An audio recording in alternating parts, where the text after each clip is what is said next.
यानी कि क्या पेरीमीटर 80 मीटर तथा क्षेत्रफल यानी एरिया 400 मीटर स्क्वायर के एक पार्क को बनाना संभव है। यानी पॉसिबल है क्या एक रेक्टेंगुलर पार्क हमें बनाना है जिसका पेरीमीटर 80 मीटर दिया गया हो और उसका एरिया 400 मीटर दिया गया हो। अगर पॉसिबल है तो उसे सॉल्व करना है, अगर नहीं पॉसिबल है तो उसे वहीं पे छोड़ देना है। तो इसका जो पेरीमीटर है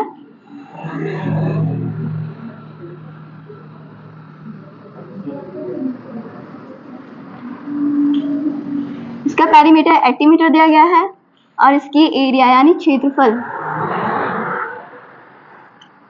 400 मीटर स्क्वायर दिया गया है।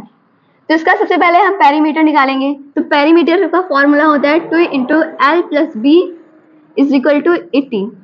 तो अब हम इसको ये वैसे ही क्या है मल्टीप्लाई में है, अगर इधर डायरेक्टली हम भेज देते हैं तो ये अपॉन में चला जाएगा। तो ये हो जाएगा L plus B is equal to 80/2।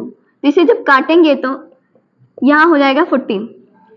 तो इसमें अगर हम b की वैल्यू निकाल लेते हैं तो फिर हमें मतलब कि हम b की वैल्यू निकाल लेंगे 40 माइनस b निकालेंगे। उसके बाद अब हमें इसकी एरिया निकालनी है। तो एरिया का फॉर्मूला होता है एल।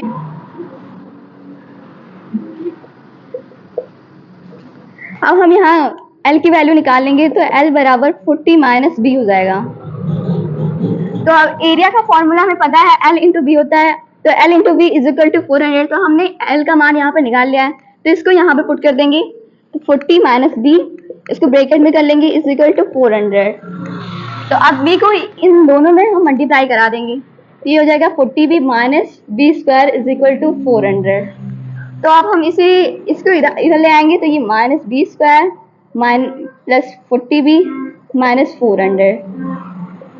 तो इधर माइनस है, आगे माइनस नहीं रहना चाहिए, इसलिए हम इसमें माइनस कॉमन ले लेंगे। तो ये बी स्क्वायर माइनस 40b और ये हो जाएगा प्लस 400।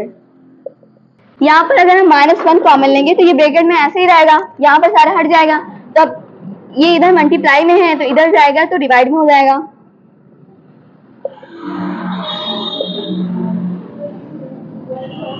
तो ये अगर कटेगा तो इसका कोई मतलब नहीं रहेगा क्योंकि यहाँ 0 ही आएगा।